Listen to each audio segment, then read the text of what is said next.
ये जो क्वेश्चन आप लोग देख रहे हैं इसमें से आधा क्वेश्चन 3 क्वेश्चन मैं लेके आया हूँ आप लोगों के लिए, इसमें से आधा मैं सॉल्व कराऊंगा और आधा आप लोगों के लिए छोड़ दूंगा, ठीक है। तो ये देखिए डियर स्टूडेंट, पहला वाला क्वेश्चन, ठीक है।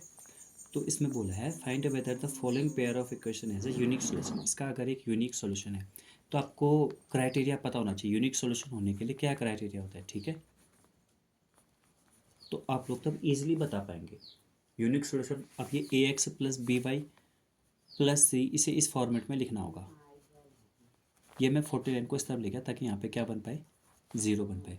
सिमिलरली मैं यहाँ पर भी ऐसा ही करूँगा। 5x-6y-57 = 0। अब यहाँ पर से A1 B1 C1 आ जाएगा, A2 B2 और C2 आ जाएगा। फिर उसके बाद हमें देखना पड़ेगा A1/A2 is not equal to B1/B2। अगर ये वाला क्राइटेरिया सेटिस्फाई हो रहा है तो इसका मतलब क्या है, एक यूनिक सॉल्यूशन होगा, ठीक है। अगर ये वाला क्राइटेरिया सेटिस्फाई नहीं हो रहा है, इट मीन्स कि इसका एक सॉल्यूशन नहीं होगा, इसके बहुत ज़्यादा सॉल्यूशन हो सकते हैं और हो सकता है इसका एक भी सॉल्यूशन हो। तो आपको ये पता करना है A1/A2 is not equal to B1/B2। आगे चाहे इक्वल हो या ना हो उससे हमें मतलब नहीं है, बस यहाँ पहले वाले से मतलब है। तो यहाँ पर एक ही हो गया और एक ही हो गया। यहाँ से A1 B1 C1 आ जाएगा और यहाँ से A2 B2 C2 आ जाएगा, ठीक है। तो आपको ये वाला क्वेश्चन आया होगा समझ में। अब चलते हैं हम लोग नेक्स्ट क्वेश्चन की तरफ। अगला क्वेश्चन देखिए आप, अगला क्वेश्चन है वाला फाइंड द मिडिल टर्म बोला है जिसमें, इसमें मिडिल टर्म हमें निकालनी है। लेकिन मिडिल टर्म तो हम तब निकाल पाएंगे ना जब हमें ये पता होगा टोटल नंबर ऑफ टर्म्स हैं कितनी। तो इसलिए इसे हम क्या मान लेंगे, ए एन मान लेंगे। और ए एन की वैल्यू आप लोग को पता है, ए एन की वैल्यू क्या होती है, A+n-1 × D।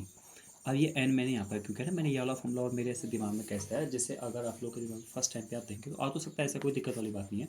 बट लेकिन अगर कभी नहीं आए तो ऐसा होता है कि जिससे आप बहुत ज़्यादा क्वेश्चन प्रैक्टिस करेंगे तो अपने आप ही दिमाग में आने लगता है, ठीक है। इसका और कोई शॉर्टकट वगैरह कुछ नहीं होता है, ठीक है। तो आपको इतनी बात ध्यान रखनी पड़ेगी। अब ए एन ही होता है तो ए एन यहाँ पर रखूँगा मैं जैसे ही, तो A+n-1 × D, A n equals to A plus आप एन मतलब नंबर ऑफ टर्म्स, क्या मुझे नंबर ऑफ टर्म्स पता है यहाँ पे, तो नहीं है। तो n-1 × D। अब D कैसे आता है, A2-7। तो 13 में से 7 माइनस करेंगे 6 आ रहा है, 19 में से 13 माइनस करेंगे 6 आ रहा है, इसका मतलब D फिक्स हो गया 6। अब क्या होता है, पहले हम इस वाले को भेजते हैं, 247 - 7 = 6n-1। यहाँ पर से ये हो गया 240 6n-1। उसके बाद हम क्या करेंगे, उसके बाद आप लोग देखिए n-1 को मैं यहीं पर रहने दे रहा हूँ। ये 6 × n-1 था ना, बस इसको मैंने क्या किया, इसको मैंने पलट के ऐसे लिख लिया। तो यहाँ पर से n-1 को मैं यहीं पर रहने दे रहा हूँ, 6 का डिवाइड लगाऊंगा तो 240/6 यानी कि 40 आ जाएगा, ठीक है। तो ऐसे n की वैल्यू कितनी आ जाएगी, 41 आ जाएगी। बस क्या किया मैंने, ये n-1 था ना, 1 को उधर भेज दिया, 40 + 1 41 हो गया। अब उसके बाद क्या करना है हम लोग को, अब हमको पता चल गया n तो 41 है। जैसे अगर कोई और नंबर है तब तो बहुत ही ज़्यादा ईजी होता है, ठीक है। तो 41 है तो इसका मतलब क्या होगा कि एक कोई मिडिल वाली टर्म होगी, 20 नंबर इधर होंगे, 20 नंबर इधर होंगे। अब गिनो तो जरा, 20 है 40 और एक ये बीच में 41 हो गई नहीं। अब ऐसे करके जैसे 37 होता, मान लो 37 होता तो क्या होता, 36 18 इधर 18 इधर 18 36।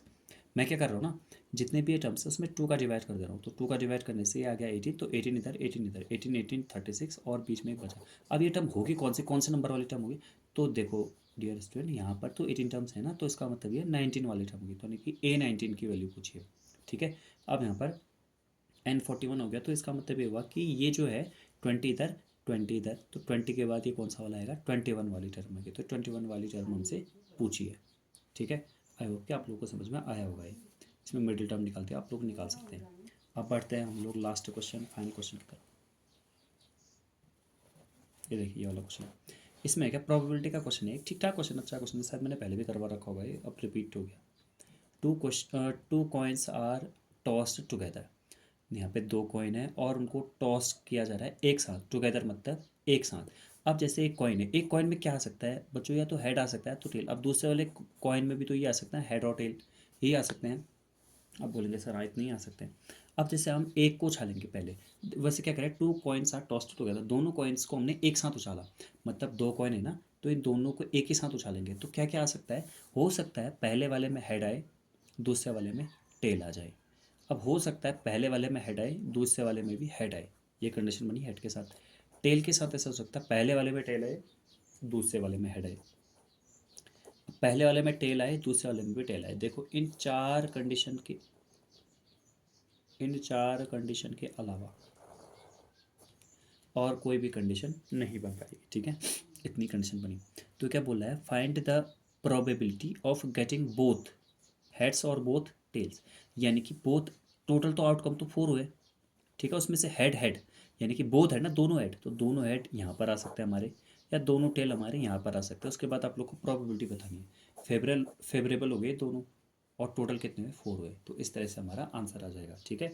तो एक प्रोबेबिलिटी का क्वेश्चन लेके आया था मैं, और एक pair of linear equation in 2 variable वाला लेके आया था। इसमें सिर्फ हमें ये बताना था कि मतलब इसका सॉल्यूशन यूनिक है कि नहीं है, और एक मिडिल टर्म निकालने वाला। आई होप कि आपको ये तीनों क्वेश्चन अच्छे से समझ में आएंगे। तो चलिए रखता हूँ, अब मिलते हैं नेक्स्ट वाली वीडियो में।